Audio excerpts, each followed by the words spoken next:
Today we're going to be reading The Raven by Edgar Allan Poe. Once upon a midnight dreary, while I pondered, weak and weary, over many a quaint and curious volume of forgotten lore, while I nodded, nearly napping, suddenly there came a tapping, as of someone gently rapping at my chamber door. "'Tis some visitor," I muttered, tapping at my chamber door. "Only this, and nothing more." Distinctly I remember, it was in the bleak December, and each separate dying ember wrought its ghost upon the floor.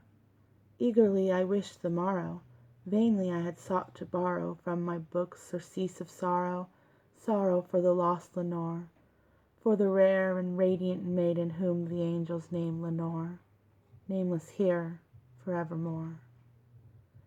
And the silken, sad, uncertain rustling of each purple curtain thrilled me, filled me with fantastic terrors never felt before, so that now, to still the beating of my heart, I stood repeating, "'Tis some visitor, entreating entrance at my chamber door.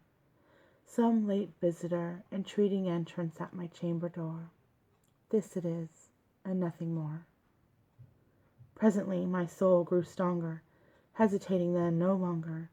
"Sir," said I, "or Madam, truly your forgiveness I implore. But the fact is I was napping, and so gently you came rapping, and so faintly you came tapping at my chamber door, that I scarce was sure I heard you." Here I opened wide the door. Darkness there, and nothing more. Deep into that darkness peering, long I stood there wondering, fearing, doubting, dreaming dreams no mortal ever dared to dream before. But the silence was unbroken, and the stillness gave no token, and the only word there spoken was the whispered word, "Lenore." This I whispered, and an echo murmured back the word, "Lenore." Merely this, and nothing more. Back into the chamber turning, all my soul within me burning, soon again I heard a tapping somewhat louder than before. "Surely," said I, "surely that is something at my window lattice. Let me see then what thereat is, and this mystery explore. Let my heart be still a moment, and this mystery explore. 'Tis the wind, and nothing more." Open here I flung the shutter, when with many a flirt and flutter in there stepped a stately raven of the saintly days of yore.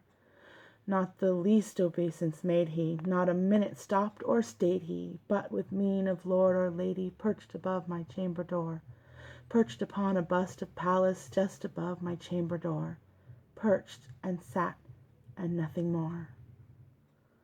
Then this ebony bird, beguiling my sad fancy into smiling, by the grave and stern decorum of the countenance it wore, "Though thy crest be shorn and shaven, thou," I said, "art sure no craven, ghastly grim and ancient raven wandering from the nightly shore.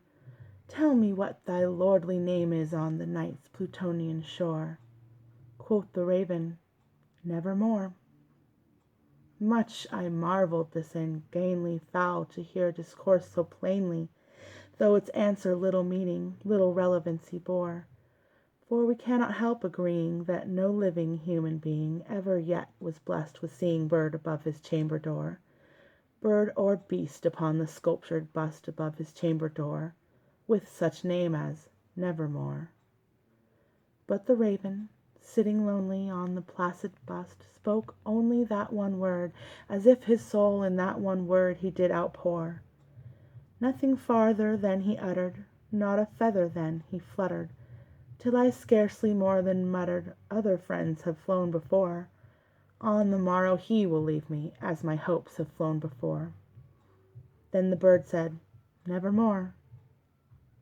Startled at the stillness broken by reply so aptly spoken, "Doubtless," said I, "what it utters is its only stock and store, caught from some unhappy master whom unmerciful disaster followed fast and followed faster till his songs one burden bore. till the dirges of his hope that melancholy burden bore, of never, nevermore.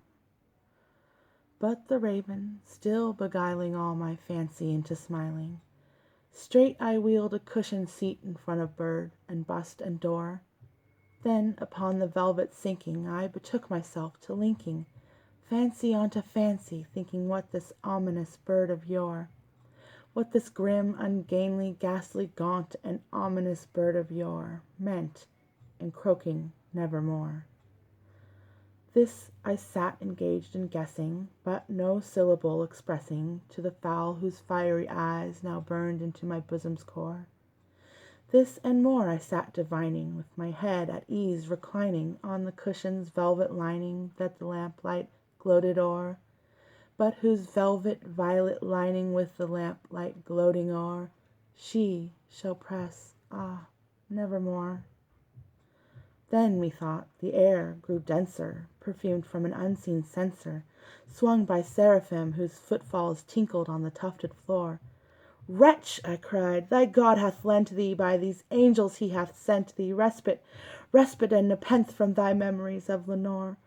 Quaff, oh quaff this kind nepenthe, and forget this lost Lenore. Quoth the raven, nevermore. Prophet, said I, thing of evil, prophet still if bird or devil, whether tempter sent, or whether tempest tossed thee here ashore, desolate yet all undaunted, on this desert land enchanted, on this home by horror haunted, tell me truly, I implore, is there balm in Gilead? Tell me, I implore. Quoth the raven, nevermore.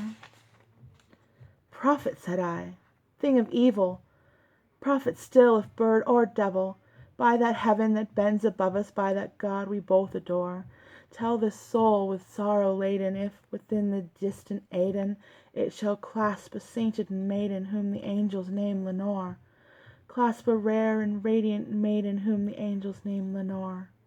Quoth the raven, nevermore. Be that word our sign of parting, bird or fiend, I shrieked, upstarting, get thee back into the tempest and the night's Plutonian shore. Leave no black plume as a token of that lie thou soul hath spoken. Leave my loneliness unbroken. Quit the bust above my door. Take thy beak from out my heart, and take thy form from off my door. Quoth the raven, nevermore. And the raven, never flitting, still is sitting on the pallid bust of Pallas just above my chamber door, and his eyes have all the seeming of a demon's that is dreaming, and the lamplight o'er him streaming throws his shadow on the floor, and my soul from out that shadow that lies floating on the floor shall be lifted nevermore.